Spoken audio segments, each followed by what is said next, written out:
నమస్తే రైతు సోదరులందరికీ నమస్కారం అండి. మీరు చూస్తున్నారు అర్జున్ వ్లాగ్స్ అనే యూట్యూబ్ ఛానల్. మన ఛానల్లోకి ఎవరైనా కొత్తగా వచ్చింటే సబ్స్క్రైబ్ చేయండి, లైక్ చేయండి, షేర్ చేయండి.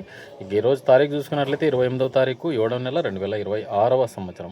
ఈరోజు వచ్చేపాటికి మంగళవారం వచ్చేసి తుంగభద్రలో ఇన్ఫ్లో అయితే పర్లేదు. నిన్నటి కాటికి ఈరోజు 21,890 క్యూసెక్స్ అయితే రావడం జరిగింది. అంటే ఒక 2 టీఎంసీలు. మొత్తంగా చూసుకున్నట్లయితే 34 టీఎంసీల 50 క్యూసెక్స్ అయితే నదిలో అయితే స్టోరేజ్ ఉందన్నమాట. ఇక అవుట్ఫ్లో చూసుకున్నట్లయితే అంటే బయటికి వదిలినది వచ్చేసి లెఫ్ట్ బ్యాంక్ కెనాల్ ఎల్ఎల్సీకి అయితే మనం చూసుకున్నట్లయితే 2,314 క్యూసెక్లు. అలాగే రైట్ బ్యాంకు ఎల్ఎల్సీకి అయితే అనమాట.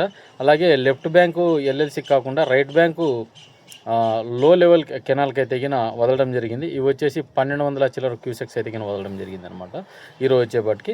అంటే మొత్తంగా చూసుకున్నట్లయితే ఈరోజు ఫ్లడ్ అయితే బాగానే కొనసాగింది. నిన్న ఒక టీఎంసీ వచ్చింది, అంటే ఏదైతే చెప్పుకున్నా 32 టీఎంసీలు, ఈరోజు 34 టీఎంసీలు వచ్చింది. ఈ 2026లో ఇప్పుడు ప్రజెంటు ఈ సిచ్యువేషన్స్లో డ్రై సిచ్యువేషన్లో కూడా నీళ్లు భారీగా వస్తున్నాయన్నమాట. పర్లేదు, అంటే ఇన్ఫ్లో అయితే కొనసాగుతుంది. ఇదే కొనసాగాలని కోరుకుందాం. ఎందుకంటే మహారాష్ట్ర ఏదైతే చెప్పుకుంటున్నామో 17 జిల్లాలలో ఆరెంజ్ అలర్ట్ అయితే ఈరోజు తొలగిపోయింది. వర్షాలు కాస్త తగ్గుముఖం పడుతున్నాయి.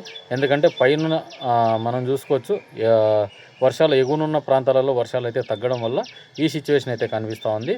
ప్రజెంటు మనకు 20,000 క్యూసెక్స్ అంటే రేపటికి ఒక 10-15,000 వచ్చే అవకాశం మాత్రమే ఉంది. అంటే కాస్త ఇన్ఫ్లో తగ్గే అవకాశం ఉంది. ఎందుకంటే కొంచెం తగ్గుముఖం అయితే పడుతున్నాయన్నమాట. అలాగే శ్రీశైలానికి అయితే వరద అయితే కొనసాగుతుంది. ఆ వీడియో కూడా మధ్యాహ్నం అయితే పోస్ట్ చేస్తాను. ఇక చూసుకున్నట్లయితే ఆల్మట్టి జలాశయం నుంచి కూడా 60,000 క్యూసెక్స్ అయితే వదలడం జరిగింది. ఇవి డైరెక్ట్ మనకు నారాయణపూర్ అయిన తర్వాత జూరాల చేరుకున్నాయి. జూరాల నుంచి ఈరోజు శ్రీశైలంలోకి అయితే 3,000 క్యూసెక్స్ అయితే నిన్న వదిలి ఉన్నారు ఇన్ఫ్లో వచ్చేసి. ఇక ఈరోజు వచ్చేపాటికి ఎంత వదులుతారనేది ఫ్లడ్ చూసుకోవాలన్నమాట. ఎందుకంటే ఫ్లడ్ పెంచుకుంటూ పోతారు. ఎందుకంటే స్టోరేజ్ బట్టి ఫ్లడ్ పెంచుకుంటూ పోతాను అనమాట పైన నుంచి మనకు కిందకు వచ్చేపాటికి. ఇక తుంగభద్ర జలాశయానికి అయితే ఒక 8 టీఎంసీలు 7 టీఎంసీలు వస్తే డెడ్ స్టోరేజ్ని ఆల్మోస్ట్ దాటిపోయినట్లే. ఎందుకంటే ఒక 40 నుంచి మళ్ళీ ఒక వర్షాలు పట్టుకొని ఒక 10, 15, 20 టీఎంసీలు పెంచుకుంటూ వచ్చిందంటే ఖచ్చితంగా నీళ్ళు వచ్చే అవకాశం ఉంటుంది రేపు నెల ఆఖరికి. ఇదే ఫ్లడ్ కొనసాగాలని కోరుకుందాం. ఇక చూసుకున్నట్లయితే శివమొగ్గలో కూడా వర్షాలు తగ్గినాయి. నిన్న చూసుకున్నట్లయితే బ్యాడగి, హావేరి జిల్లాల్లో కూడా కొంచెం తగ్గుముఖం అయితే పట్టినాయి. నిన్న తుంగకు కూడా ఇన్ఫ్లో చూసుకున్నట్లయితే ఒక 5,000 క్యూసెక్స్ మాత్రమే వచ్చిందని చెప్తున్నారు.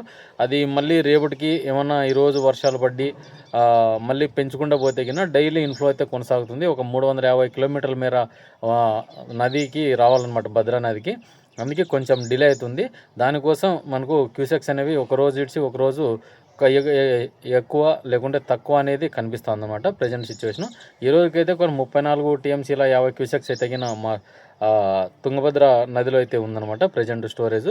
ఇది ఇంకా పెరగాలని కోరుకుందాం. ఎందుకంటే డైలీ అయితే అప్డేట్ ఇస్తున్నాను. మీరైతే లైక్ చేయడం లేదు, సబ్స్క్రైబ్ చేయడం లేదు. సబ్స్క్రైబ్ చేయండి, లైక్ చేయండి. ఉంటాను మరి మరొక వీడియోతో. మీ అర్జున్.